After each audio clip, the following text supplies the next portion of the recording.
जो आंदोलन पिछले एक साल से ज्यादा वक्त से दिल्ली के बॉर्डर्स पर जारी है, जिस आंदोलन की वजह से केंद्र सरकार को बैकफुट पर आना पड़ा, मोदी जी को माफी समेत पूरा किसान कानून जो बिल बनाया था, लॉ बनाया था, उसको वापस देना पड़ा। उस आंदोलन को लेकर संसद में केंद्रीय कृषि मंत्री नरेंद्र सिंह तोमर ने जो कहा वो कुछ लोगों को हैरान जरूर करेगा। 8 सांसदों के सवाल पर नरेंद्र सिंह तोमर ने एक लिखित जवाब लोकसभा में दिया। सवाल था कि क्या, मैं आपको ये थोड़ा सा समझा देता हूं कि ये क्या सवाल जवाब हुआ और उसके बाद क्या इसका नतीजा निकला। वो जरूरी है समझना, क्योंकि वही हमारी आज की बड़ी बहस है।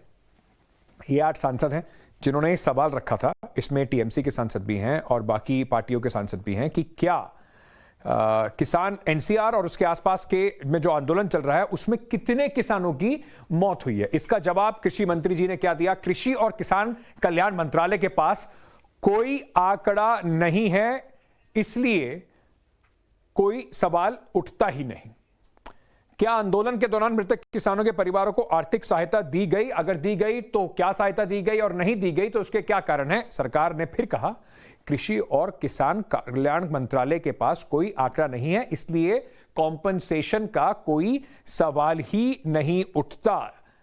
तो अब सरकार ने जब ये बात कह दी कि उनके पास कोई आंकड़ा ही नहीं है, और इसमें सरकार की, आप अगर मतलब इसको दूसरी तरीके से देखें तो सरकार के पास क्या मोड है? सरकार कहां से पता लगाती फिरेगी कि कौन, ये कैसे प्रूव होगा कि किसान आंदोलन के दौरान मारा गया? अगर कोई किसान वहां पर बैठा हुआ था और उसकी मौत हो गई तो ये कैसे आप डालेंगे?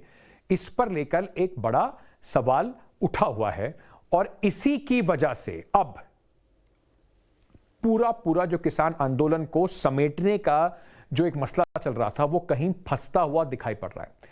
अब किसानों को जो उनका दावा है, वो कहते हैं कि लगातार सरकार से ये बात, बार बार ये बात कही जा रही है कि आप हमें कहीं ना कहीं ये बताइए कि जो मारे गए किसान हैं, जिनका कम से कम किसान आंदोलन पे सरकार कहती है, जो किसान कहते हैं कि 700 किसान के करीब मारे गए हैं, उनके परिजनों को सहायता दीजिए। ये एक बड़ी डिमांड है, क्योंकि आज कृषि मंत्री ने संसद में साफ कर दिया कि सरकार के पास कोई आंकड़ा ही नहीं है। ऐसे में संबंधित कोई सवाल उठता ही नहीं। पहले आपको ये रिपोर्ट दिखाते हैं कि इसके बाद इसका किसानों पर क्या असर हुआ और पूरे आंदोलन को खत्म करने में इसका क्या असर हो सकता है।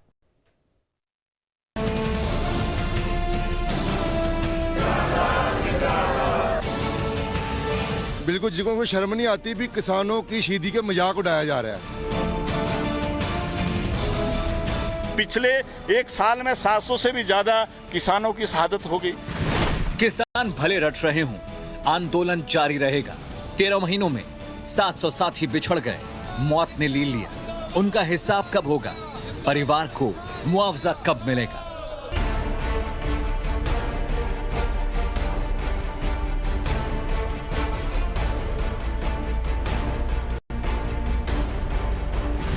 लेकिन मुआवजा कौन पूछता है? सरकार ने तो ये कह दिया कि कृषि आंदोलन के कारण किसानों की मौत का कोई रिकॉर्ड नहीं है।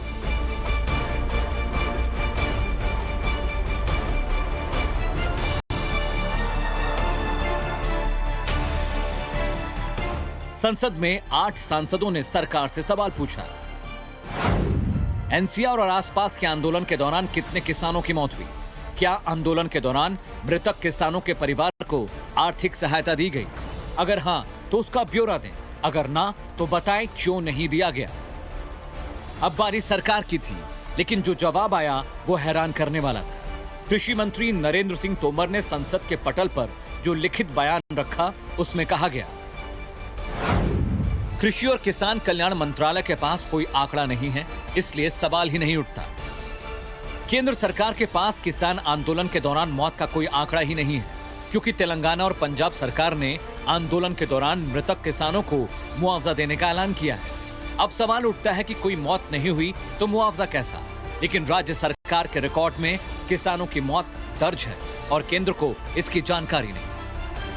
कृषि और कानून व्यवस्था राज्य का विषय है और राज्य सरकारें ही इन पर फैसला लिया करती हैं, और किसान आंदोलन के दौरान जो मौतें हुई हैं या फिर जिन किसानों के खिलाफ मामले दर्ज हुए हैं, उनके आंकड़े भी राज्यों के पास ही हैं, और शायद राज्यों ने उन आंकड़ों को केंद्र सरकार के साथ साझा नहीं किया है, तभी केंद्र सरकार में कृषि मंत्री नरेंद्र तोमर ने एक सवाल के जवाब में संसद में ये कहा कि केंद्र सरकार के पास ऐसा कोई आंकड़ा नहीं है जिसमें ये पता हो कि कितने लोगों की मौत हुई है किसान आंदोलन के दौरान। अब संसद में सरकार के इस जवाब से किसानों को भड़कना ही था, उनका गुस्सा फूट पड़ा। 700 से अधिक हमारे किसानों की मौत हुई है और उस पर ये सरकार ये कहे कि हमारे पास कोई आंकड़ा नहीं है, तो नैतिकता के आधार पर सरकार को और सरकार में जो मंत्री हैं उनको इस्तीफा दे देना चाहिए कि उनको आंकड़ा नहीं है। इस हिंदुस्तान में एक एक मौत का आंकड़ा होना चाहिए। एक तरफ सरकार का संसद में ये जवाब, वहीं दूसरी तरफ किसान नेताओं को फोन। दोनों बातें एक साथ हुई। सरकार ने किसानों को फोन कर बातचीत का न्योता दिया और किसानों की नुमाइंदगी करने वाले 5 नेताओं के नाम मांगे। अब सवाल उठता है, सरकार चाहती क्या है? एक तरफ कृषि कानून वापस लेकर सरकार ने आंदोलन की धार कम करने की कोशिश की, वहीं दूसरी तरफ संसद में बयान आग में घी डालने जैसा है। यानी कृषि कानून की वापसी के साथ किसान आंदोलन की दिशा और धार पर गफलत के बादल छा गए थे। उसे फिर नई जान, नया मकसद मिलता दिख रहा है। Bureau report, times now, Navbharat. अब जो बड़ी मांगे हैं किसानों की, उसमें एक ये मांग थी, 6 जो नई मांगे भेजी गई प्रधानमंत्री नरेंद्र मोदी को चिट्ठी लिखकर जो मांगे की गई, उसमें कि किसान जो मारे गए हैं उनको कॉम्पनसेशन मिले, उनके परिवारों को कॉम्पनसेशन मिले। राकेश टिकैत ने इस पर क्या कहा, आपको पहले वो सुनवाते हैं। उसके बाद हमारे साथ राकेश सिन्हा साहब जुड़ेंगे, भारतीय जनता पार्टी के सांसद हैं, और योगेंद्र यादव जुड़ेंगे जो कि इस आंदोलन के एक बड़े चेहरे हैं। केंद्रीय कृषि मंत्री नरेंद्र सिंह तोमर ने कहा है कि हमारे पास कोई आंकड़ा नहीं है कि किसान आंदोलन में कितने किसानों के खिलाफ मुकदमे दर्ज हुए और उनकी कितनी मौतें हुई जिसकी वजह से हम उसको मुआवजा दें। इस विषय पर बात करने के लिए हमारे साथ मौजूद है भारतीय किसान यूनियन के लीडर राकेश टिकैत। सर, केंद्रीय कृषि मंत्री नरेंद्र सिंह तोमर कह रहे हैं कि हमारे पास कोई आंकड़ा नहीं है। आंकड़ा पे तो हम मुआवजा किस बात का किस तरीके से देंगे? आंकड़ा हमारे पे है, हम बता देंगे उनको। कितना आंकड़ा है? 700 से नीचे के आसपास कुछ है। ऑफिशियल है आपके पास? हाँ, सब है। तो आप सरकार को कब देंगे? जब सरकार मांगेगी दे देंगे। और कितने मुकदमे दर्ज हुए हैं सरकार किसानों के खिलाफ? में तो भाई दर्ज सरकार बताएगी, सरकार आंकड़ा मंगा ले। कितने? करीब 55,000 लोग के आसपास तो हरियाणा में है। जो ऑथेंटिक जानकारी हमको है, वो जानकारी सरकार पे जाता है जानकारी। तो आप कह रहे हैं कि सरकार के पास नहीं, तो आपके पास पूरे आंकड़े हैं, आप दे देंगे। तो आप कब तक देंगे? और दे रखे हमने, तो सरकार एक ऑर्डर में कर दे। जो भी आंदोलन के दौरान के मुकदमे वे खत्म करते हैं, एक ऑर्डर में सब हो जाएंगे। उसका डाटा आ जाएगा, जिला वाइज थाना वाइज डाटा आ जाएगा, उनके पास में सब रिकॉर्ड है। अब टिकैत साहब को जितना आसान लग रहा है कि सारे रिकॉर्ड है, वैसा होता दिख तो रहा नहीं है। जो किसान आंदोलन करता है और जो वहां जो संयुक्त किसान मोर्चा है, उसने अब तक कहा करीब 750 किसानों की जो मौत है पंजाब के मालवा, मतलब पंजाब पूरे कुल मिलाकर है, इसमें से 80% किसान पंजाब के मालवा से आते हैं।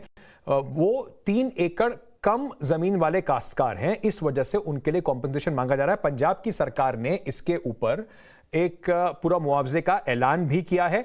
अलग अलग सरकारें अपने स्तर पर कुछ चीजें जरूर कर रही हैं, लेकिन केंद्र से क्योंकि ये मांग है तो सीधे सीधे इस वक्त मैं अपने गेस्ट आपके सामने इंट्रोड्यूस कर देता हूं। मेरे साथ राकेश सिन्हा साहब जुड़ रहे हैं, भारतीय जनता पार्टी के सांसद हैं, और योगेंद्र यादव जी जुड़ रहे हैं जो कि पूरे किसान आंदोलन के एक बड़े चेहरे हैं।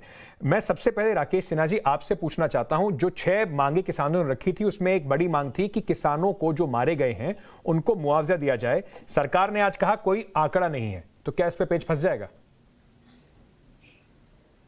केंद्र सरकार के पास राज्य सरकारें आंकड़े नहीं भेजेंगी यदि इस तरह की कोई सरकारें आंकड़े नहीं भेजेंगी यदि इस तरह की कोई मौत हुई और मौत हुई होगी। तो मैं जानना, भारत में इतने सभी राज्य हैं और कानून और व्यवस्था और कृषि दोनों ही राज्य का विषय है। केंद्र सरकार ने एक केंद्रीय कानून बनाया था, उस कानून को वापस लिया। इस दौर में उस कानून का विरोध करते समय जो किसान नेताओं का दावा है कि 700 किसान मारे गए, तो वो इसकी सूची प्रस्तुत करें, अलग अलग राज्य सरकारों को प्रस्तुत करें, राज्य सरकार केंद्र सरकार को देगी। देखिए, हमारे यहाँ प्रोसीड्यूर एस्टेब्लिश्ड बाय लॉ है। कोई भी हम संविधान के अंतर्गत चलने वाली सरकार है, और संविधान के अंतर्गत चलने वाली सरकार किसी की हमारी और आपकी सुविधा के अनुसार, यह सरकार अपनी सुविधा के अनुसार काम नहीं करती है। प्रधानमंत्री जी, गृह मंत्री जी, बड़े बड़े मंत्री जी भी कुछ काम करते हैं, तो जो संवैधानिक व्यवस्था है उसके तहत ही काम होती है।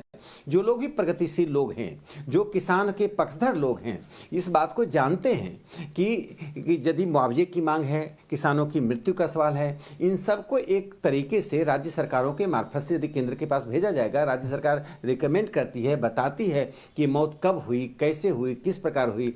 यदि जो दावा है, मौत 2-3 तरह से होती है, लाठी से होती है, गोलियां से होती हैं, या स्वयं धरना स्थल पर किसी कारण से मृत्यु हो जाती है। देखिए, अगर हुई, हमारी सहानुभूति रहती है, कोई भी अपने देश के सब लोग हैं, हम सब मिलजुल कर राष्ट्र के निर्माण के लिए निकले, हम किसी का विखंडन करने नहीं निकले हैं। ठीक है, लेकिन उसको जिद की तरह रखना और जो चीज केंद्र सरकार के पास नहीं है उसके बारे में दुराग्रह करना, तो मुझे ये ठीक नहीं लगता। जो सरकार के पास तो कोई आंकड़ा है नहीं, जो केंद्र सरकार तो कहती है जब आंकड़ा नहीं तो कॉम्पनसेशन की बात ही नहीं उठती। कि आपकी पूरी प्रमुख मांगों में से ये एक मांग है जो आपने प्रधानमंत्री को भी भेजी थी, तो अब इस पे आगे क्या होगा, आपकी प्रतिक्रिया क्या है इस पे? अंकित भाई, मैं चाहूंगा कि इस विषय पे हम संवेदनशीलता से बात करें। बाकी कई चीजें होती हैं जहां खींचतान का मामला होता है, काफी कड़ी भाषा का भी व्यवहार होता है। ये वो भाषा नहीं है, मुझे विश्वास है राकेश जी भी ये भाषा इस्तेमाल नहीं करेंगे, हम भी नहीं करेंगे।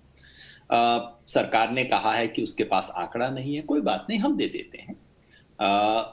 अब तक हमने इसका बाकायदा डेटा बैंक बना के रखा है और व्यक्ति का केवल नाम नहीं, नाम, पता, आधार कार्ड, सारी डिटेल सब कुछ रखी है। मैंने चेक किया तो 673 किसानों का तो पूरा आंकड़ा हमारे पास आज की तारीख में उपलब्ध है। इसके अलावा कई हैं जिनका केवल नाम है और डिटेल्स प्राप्त नहीं है, जो लेने की कोशिश की जा रही है। तो हो सकता है 750 का आंकड़ा सही हो, लेकिन 673 की तो पूरी डिटेल्स हमारे पास हैं। सरकार चाहती है, हम खुशी से डिटेल्स देंगे, और जाहिर है सरकार जांच करना चाहती है, जांच कर ले। लेकिन मैं इतना विश्वास दिलाना चाहता हूं कि जांच करके ही ये नाम रखे गए हैं। नहीं, पर योगेंद्र जी, उस पर सवाल उठेगा कि जांच किस तरह की? ये क्या आपने पैमाना चुना कि जो किसान जिनका आपने पूरा एक डेटा बैंक बनाया है उसको कैसे आप जोड़ के देख रहे हैं कि किसान आंदोलन मारे गए? क्योंकि अंडरस्टैंडिंग ये है कि अगर सरकार की तरफ से कोई आघात में कोई किसान मारा गया तो शायद सरकार उसको कॉम्पनसेट करे। बाकी किसानों को आप कैसे जोड़ के दिखाएंगे सरकार को कि ये किसान आंदोलन में मारे गए? देखिए, मैं अगर ये कहूं कि 673 किसान लाठी गोली में मारे गए तो ये तो बहुत बड़ा झूठ होगा। ऐसा तो नहीं हुआ है, और जाहिर है इसके लिए ऐसा कोई दावा ना हमने किया है। जहां जहां वो केसेस हुए उसके बारे में पूरे देश की चर्चा हुई है।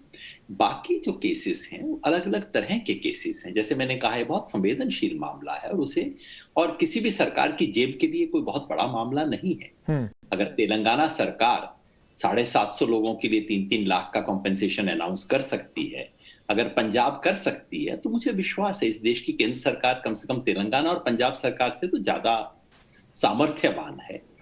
बस इतना ही मैं कहना चाहूंगा। बाकी अलग अलग तरह की परिस्थितियों में लोग यहाँ सर्दी के अंदर पड़े हुए थे। कितनी भयानक सर्दी थी, इस बार भयानक तूफान भी आए। तमाम परिस्थितियों के अंदर लोगों की मृत्यु हुई है जी, या भी रिकॉर्ड की गई है। सरकार चेक करना चाहे तो चेक कर ले, लेकिन इन मोर्चे पर जिन लोगों की मृत्यु हुई, मोर्चे में आते वक्त जिनकी मृत्यु हुई, या मोर्चे से बीमार होके जाने के बाद मृत्यु हुई, अधिकांश केस उस तरह के हैं। बाकी एक एक डिटेल से मैं नहीं दे पाऊंगा जी। हम सरकार के साथ पूरी डिटेल शेयर करना चाहते हैं, और ये नहीं है कि यूं ही कोई खाली लिस्ट पकड़ा देंगे, इन लोगों को पैसा दे दीजिए। नहीं, जाहिर है इसकी डिटेल्स होनी चाहिए। और जैसे मैंने इस सब मामले को पे मेरा ये अपेक्षा रहेगी कि इसको हम उस तरह से न देखें जैसे बाकी सब मामलों में कई बार चीर फाड़ और खींचातान और तनातनी और ये सब होती है जी। ये सबसे अच्छा रहेगा। इसको उसी संवेदना से देखें जैसा देखना चाहिए। ठीक है राकेश जी, सरकार के ऊपर यह आरोप लगता आया है कि ये बड़ा आसान था सरकार के लिए, नो डेटा सरकार का लोग मजाक करते हैं, कहते हैं कि देखिए कोविड में इतने सारे लोग मारे गए, सरकार ने कह दिया कि हमारे पास उसका कुछ जो मजदूर वापस जा रहे थे उनका कोई डेटा नहीं है। सुप्रीम कोर्ट ने तो इस पर एक तल्ख टिप्पणी सरकार के ऊपर कर दी। कहीं ना कहीं क्या सरकार के लिए ये आसान रास्ता है कहना कि देखिए सेंटर और स्टेट का सब्जेक्ट है, हम कहां से आंकड़ा लेकर आए? देखिए, देश में एक संघीय व्यवस्था है और ये व्यवस्था किसी व्यक्ति ने नहीं क्रिएट किया है, संविधान के द्वारा क्रिएट किया गया है। संविधान सभा ने लंबे समय तक विमर्श करके इसे एक संघीय व्यवस्था पैदा की है। जब राज्य सरकार के मामले में केंद्र सरकार हस्तक्षेप करना, आप केंद्र चाहे तो कभी भी कर सकते हैं हस्तक्षेप। यदि हम चाहें तो हर मामले में हस्तक्षेप करें और कहें आप निकम्मे हैं, हम सब चीज़ लाएंगे।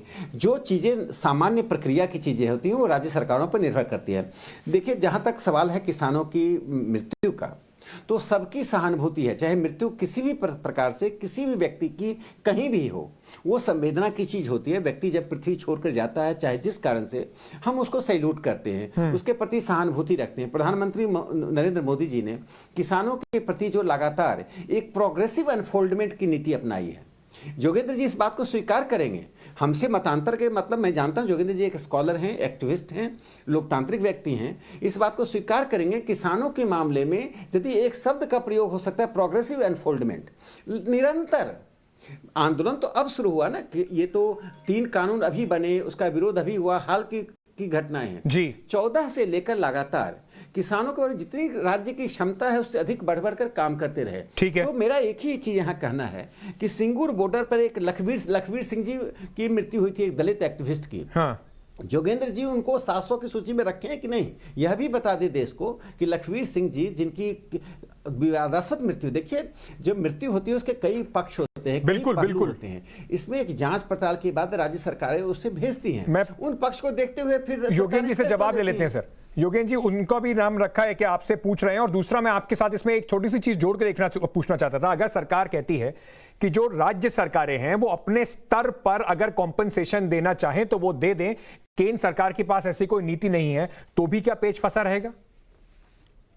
दो बात, एक तो लखबीर जी की जो दुखद हत्या हुई, दुखद ही नहीं बहुत बर्बर हत्या हुई है, जिस परिस्थिति में हुई, मैंने तो खुल के बोला और आज भी बोल रहा हूं, ये तो बिल्कुल किसी भी मानवीय दृष्टिकोण से स्वीकार नहीं होना चाहिए। तो मोर्चे पर जिसकी भी मृत्यु हुई उसके लिए कॉम्पेंसेशन होना चाहिए। दूसरी बात, राज्य, ये राकेश जी संघात्मक व्यवस्था के बारे में इतने चिंतित है, मुझे सुन के बहुत अच्छा लगा, क्योंकि किसान आंदोलन की यही आपत्ति हुआ करती थी कि पूरे संघात्मक ढांचे को ताक पे रख के सरकार ने कानून बना दिए। इससे ये उम्मीद बनती है कि आगे से संघात्मक ढांचे के प्रति बड़े संवेदनशील रहेंगे। लेकिन कॉम्पेंसेशन देने के मामले में कोई ऐसी बात नहीं है जो केंद्र सरकार को कॉम्पेंसेशन देने से रोकती हो। सरकार के पास कॉम्पेंसेशन के फंड्स हैं। अगर राकेश जी ये कहें कि किसानों के विरुद्ध मुकदमे केंद्र सरकार वापस नहीं ले सकती, तो मैं एकदम उनसे सहमत हो जाऊंगा। ये तो राज्य सरकारों को ही लेने पड़ेंगे, क्योंकि संघीय व्यवस्था में लॉ एंड ऑर्डर राज्य सरकार के पास है। किसानों केंद्र सरकार के विरुद्ध, केंद्र सरकार के निर्णय के विरुद्ध हो रहे आंदोलन में मृत किसानों के शहीदों को कोई कॉम्पेंसेशन न दिया जा सके, ऐसा कोई पर योगेंद्र जी रोकता है सरकार को। मैं जो अभी जो लखबीर सिंह जी की बात हो रही है उसी को लेकर आपसे सवाल पूछना चाहता हूं। किसानों का आंदोलन था, किसान सरकार के विरोध में आंदोलन कर रहे थे, वहां पर अगर किसान या कोई भी जत्थेबंदी या कोई भी व्यक्ति वहां पे मौजूद होकर इस तरह की एक बिल्कुल गैर मानवीय हरकत कर देता है, तो उसकी जिम्मेदारी सरकार की कैसे बनती है? सर, ये कॉम्पेंसेशन की बात सरकार की जिम्मेवारी के नाते नहीं कही जा रही है भाई। हर चीज में सरकार ऐसी तमाम चीजों में कॉम्पेंसेशन देती है जिसमें सरकार की जिम्मेवारी नहीं भी होती, उसमें भी देती है। मैं नहीं कहता कि हर व्यक्ति की मौत की जिम्मेवारी सरकार कबूल करे, और ये जो कॉम्पेंसेशन की बात है, ये सरकार की एक लीगल लायबिलिटी की बात नहीं है, ये तो मानवीयता की बात है। इसीलिए मैं कहता हूं कि इसे हम दूसरे दृष्टि से देखें। बिल्कुल।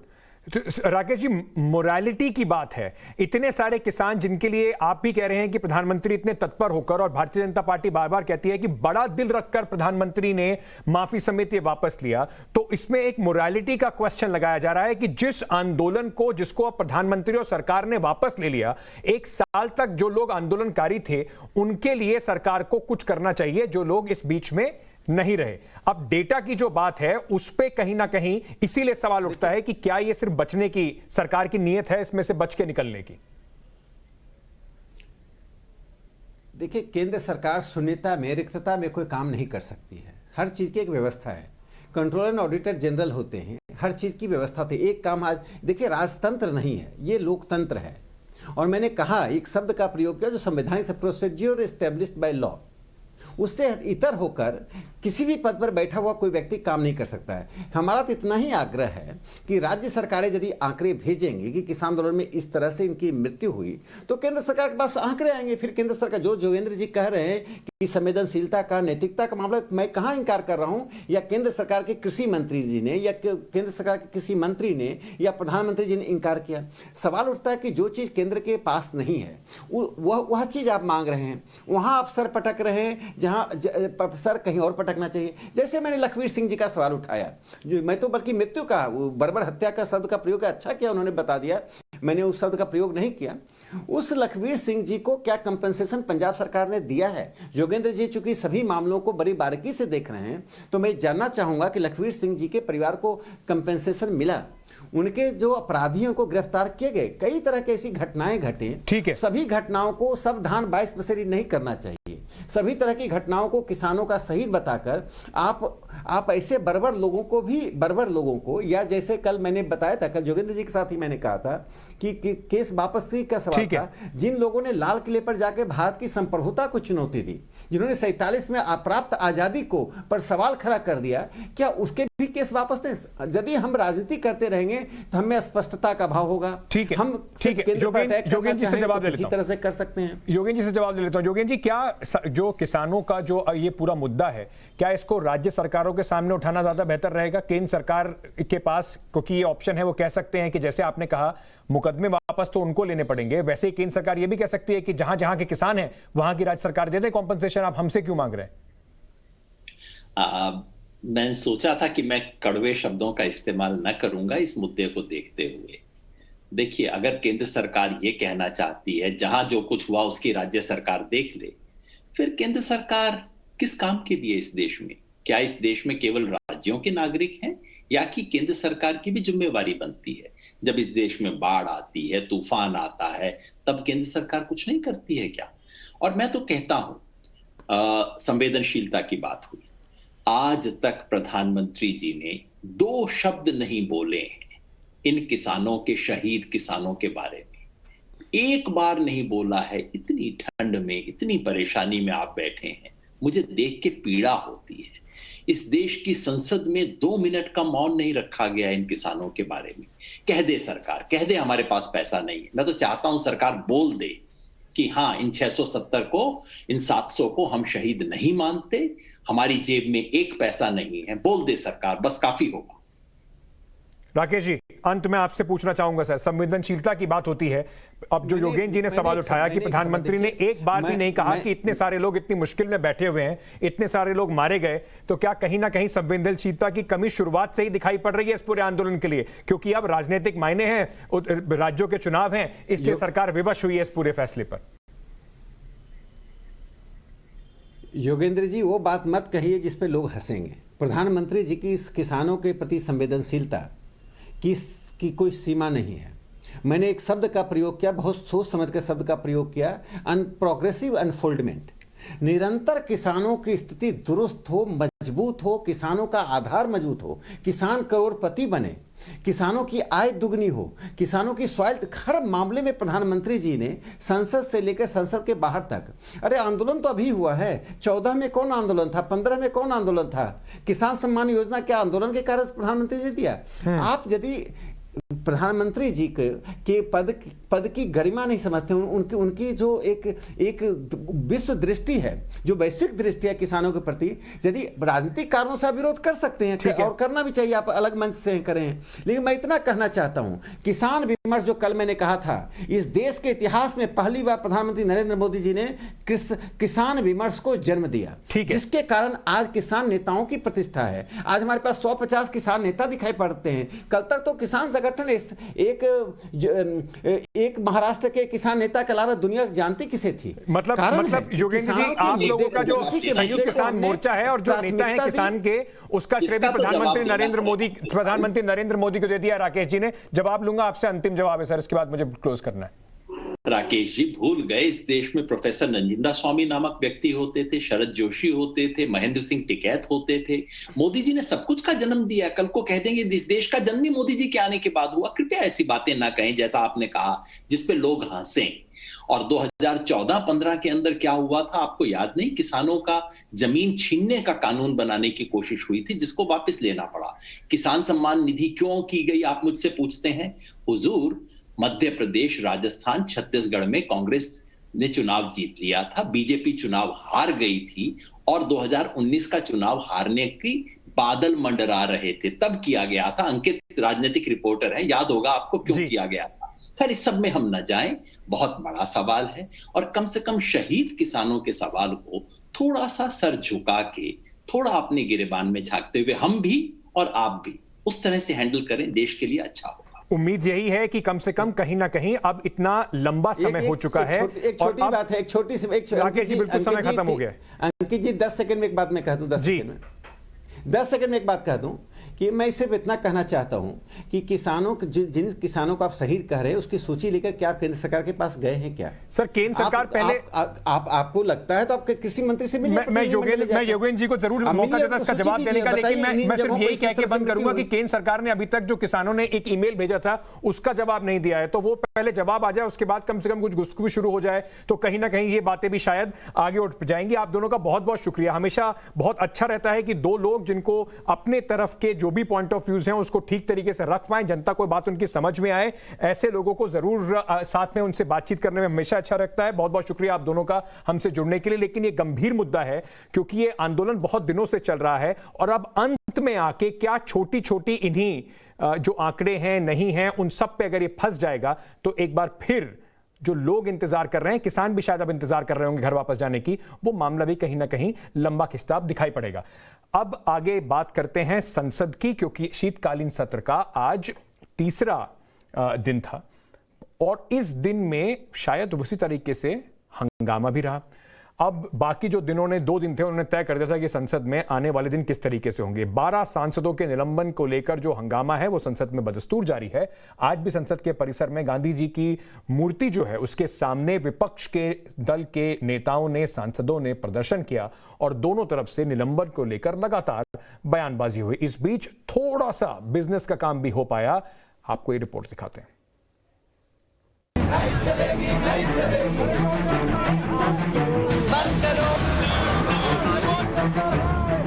शीतकालीन सत्र के तीसरे दिन भी संसद में काम कब हुआ, बवाल जारी। 12 सांसदों के निलंबन को लेकर शुरू हुआ हंगामा आज भी संसद के अंदर और बाहर दिखा। विपक्षी दलों के सांसद संसद भवन परिसर में गांधी मूर्ति के सामने बैठे रहे, प्रदर्शन करते रहे। सांसद हाथों में प्ले कार्ड लेकर नारेबाजी करते रहे। इस प्रदर्शन में राहुल गांधी भी शामिल थे।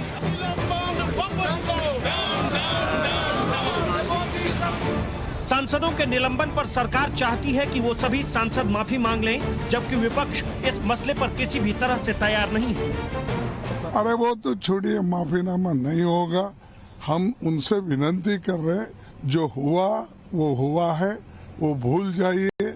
सब मिलके देश के हित में, जनता के हित में काम करेंगे। विपक्ष की अपनी राग है और सरकार की अपनी। मुख्तार अब्बास नकवी सामने आए, कहा संसद की गरिमा को ध्यान में रखना होगा। मैं तो एक ही बात कहूँगा, ये सामंती गुरूर और सन की सुरूर से बाहर निकलो हुजूर और संसद की मर्यादा और संसद की गरिमा का सम्मान करिए। इन सब के बीच जया बच्चन की वो तस्वीर सामने आई जब वो प्रदर्शन कर रहे विपक्षी सांसदों को चॉकलेट बांटती दिखी। एक एक करके जया बच्चन ने सबको चॉकलेट दिया। सभी सांसद हंसते मुस्कुराते चॉकलेट का स्वाद लेते रहे।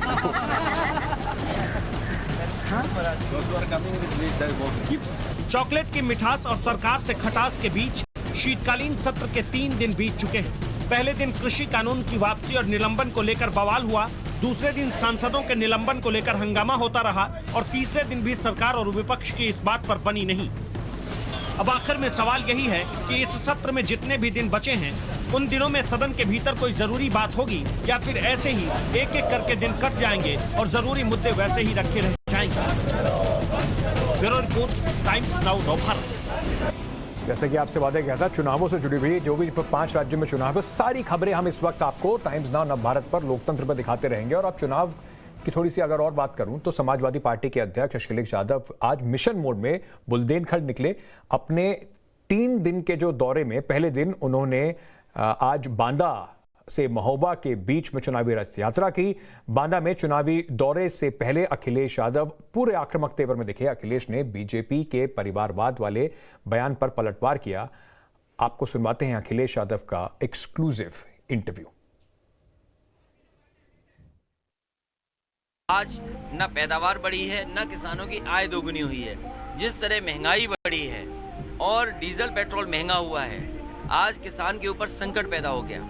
न खाद मिल रही है, न कीटनाशक दवाइयाँ हैं, न डीएपी हैं। यहाँ बुंदेलखंड वो है जो नीति आयोग कह रहा है कि सबसे ज़्यादा गरीब इलाके में लोग रह रहे हैं। तो आखिरकार डबल इंजन की सरकार क्या कर रही थी? नीति आयोग भी उन्हीं का है। और अगर नीति आयोग के आंकड़े ये कहते हैं कि बुंदेलखंड में सबसे ज़्यादा गरीब लोग हैं, तो भारतीय जनता पार्टी सरकार कर क्या रही थी? अच्छा अखिलेश जी, मैंने देखा है आमतौर पे पर्सनल अटैक से परहेज करते हैं, लेकिन आज बांदा में जो जनसभा थी उसमें आपने परिवार का मुद्दा उठाया। जहां एक तरफ भाजपा के लोग आप पर परिवारवाद का आरोप लगाते हैं, आपने उठाया दूसरा मुद्दा कि जिसका परिवार नहीं वो परिवार से किसी को खोने का दर्द कैसे समझे?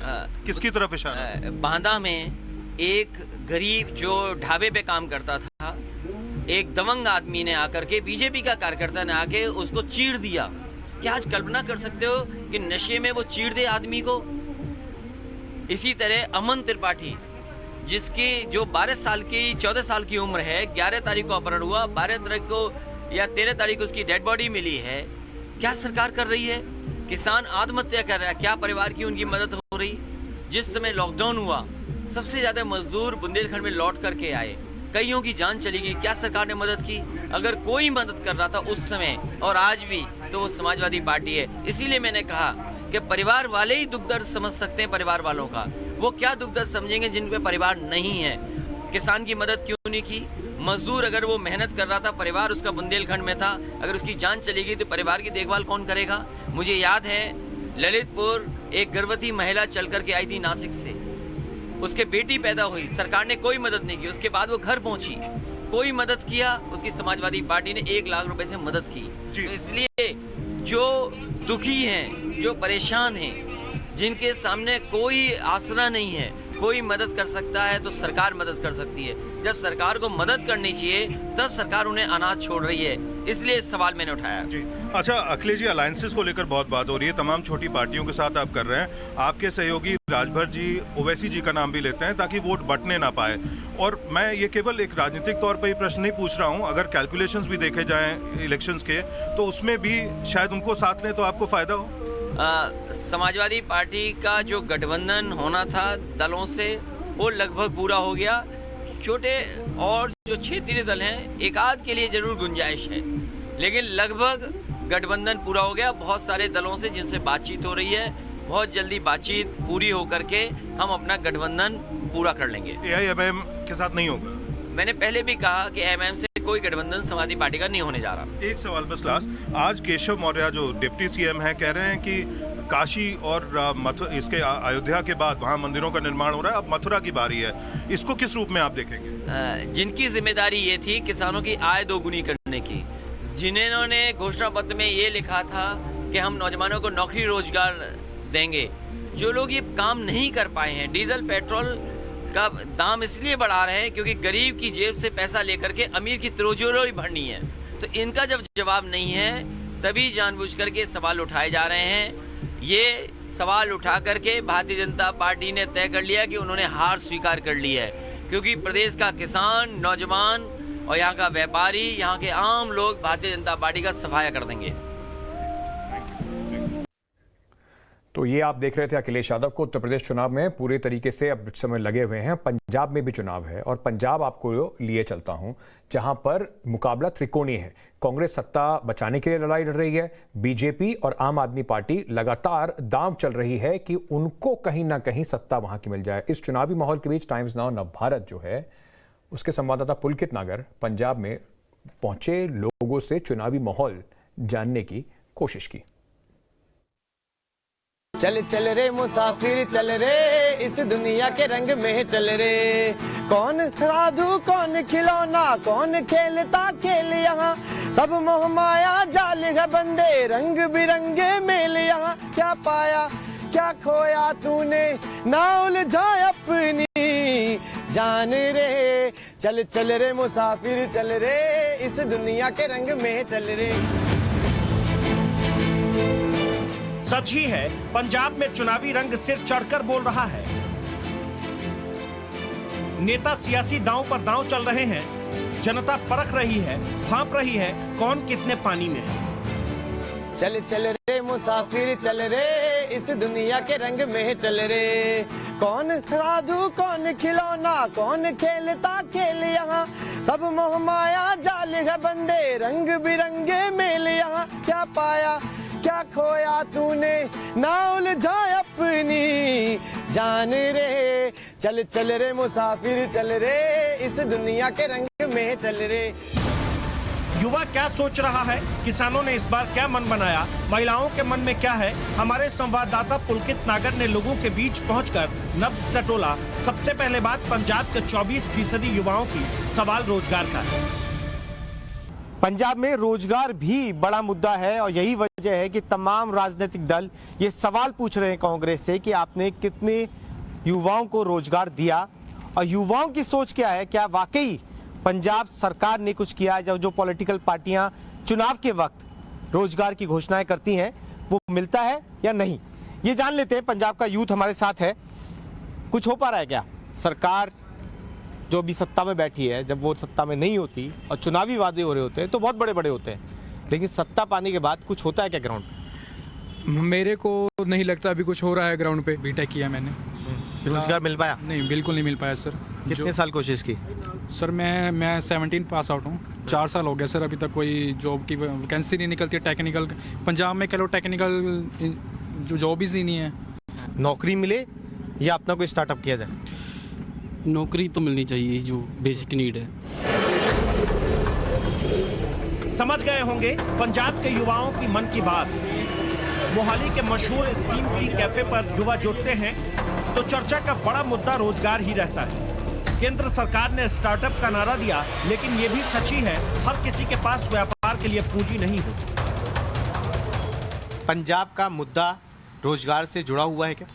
बड़ा मुद्दा है रोजगार पंजाब के लिए? रोजगार पंजाब का, रोजगार तो किसी का सही, मुद्दा तो रोजगार पे ही अटकता है जाके, चाहे कहीं भी सही। चलिए,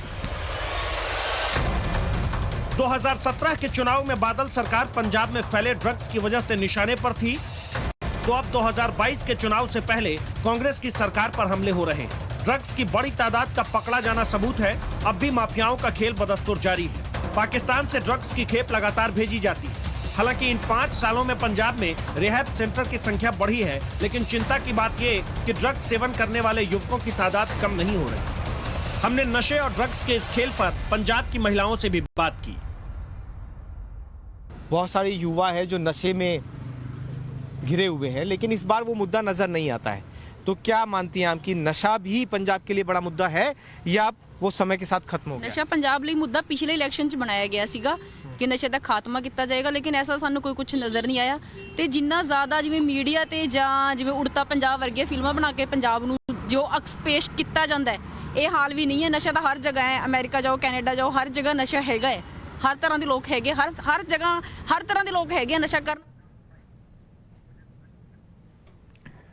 तो पंजाब की चुनावी यात्रा पुलकित कर रहे हैं। उत्तर प्रदेश से आपको पल पल की खबरें लेकर आ रहे हैं। उत्तराखंड में भी प्रधानमंत्री नरेंद्र मोदी जाने वाले हैं, उसकी भी आपको पल पल की खबरें लेकर आएंगे। चुनावों से जुड़ी हुई सब खबरों के लिए सिर्फ एक वन स्टॉप डेस्टिनेशन आपकी है, टाइम्स ऑन ऑफ भारत।